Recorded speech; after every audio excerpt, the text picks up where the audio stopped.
જય માતાજી મિત્રો, આજે આપણે એવું શાક બનાવીશું જે ઊંધિયાને પણ ટક્કર મારે તેવું દાણા મુઠિયાનું શાક.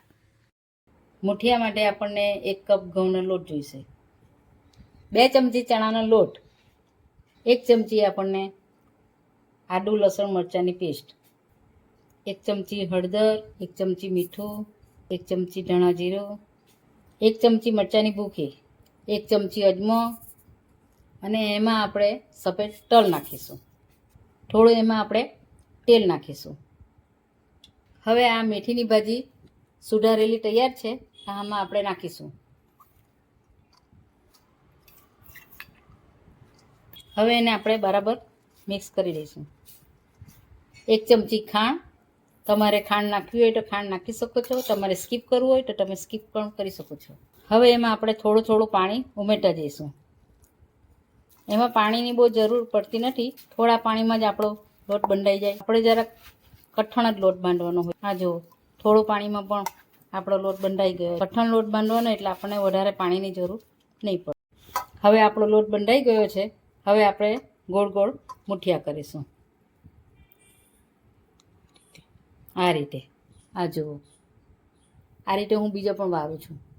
આ રીતે જુઓ, આ રીતે બધા આપણે આવી રીતે ગોળ ગોળ મુઠિયા કરી લે. તમારે ગોળ ના કરવું હોય તો તમે લાંબા પણ કરી શકો છો. આ રીતે તમારે કરવું હોય તો આ રીતે પણ કરી શકો છો. આ રીતે તમને જે પસંદ પડે તે રીતે તમે કરી શકો છો. પણ અમારા ઘરમાં બધાને ગોળ ગોળ મુઠિયા વધારે ભાવે છે. આપણા મુઠિયા તૈયાર થઈ ગયા છે. હવે આપણે એને તળી લઈશું.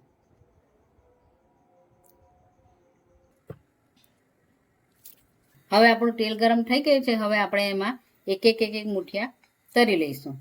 આવી રીતે હવે આપણે એને ફેરવી લઈશું.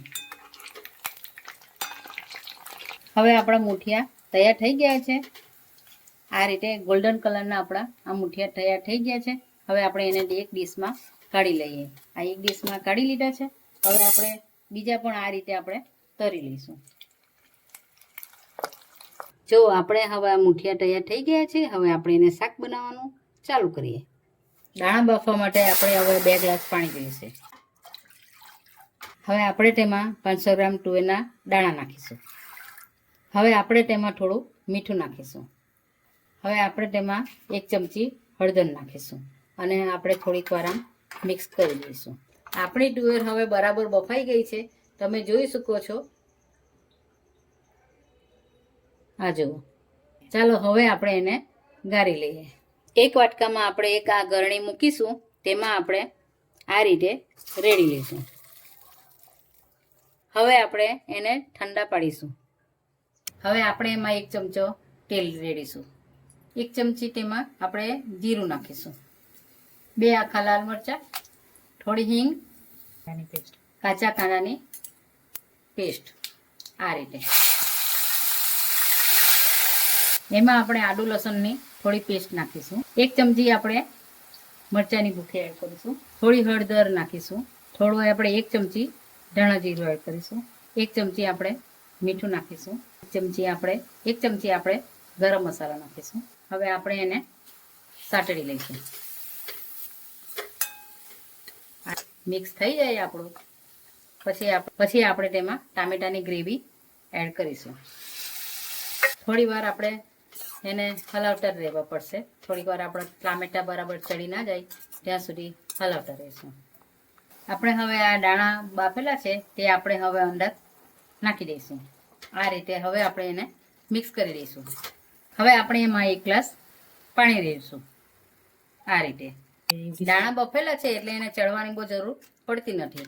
આ રીતે આ સરસ થઈ ગયું છે. થોડીક વાર આપણે એને થોડોક ઉકાળો આવી જાય પછી આપણે આપણા જે તળેલા મુઠિયા છે તે આમાં નાખી. તમે જોઈ શકો છો કે હવે આપણું તેલ ઉપર આવી ગયું છે. હવે આપણે આપણા મુઠિયા અંદર નાખી દઈશું. આ રીતે હવે આપણો શાકનો ઉભરો આવી ગયો છે. હવે આપણે એમાં દાણા ભભરાઈ દઈએ અને આપણું શાક ખાવા માટે રેડી છે. દાણા મુઠિયાનું શાક હવે આપણું રેડી થઈ ગયું છે. આપણે એને રોટલી જોડે પણ ખાઈ શકીએ છીએ અને રોટલા જોડે પણ ખાઈ શકીએ છીએ. અવનવી રેસીપી જોવા માટે અમારી ચેનલને સબસ્ક્રાઈબ કરો.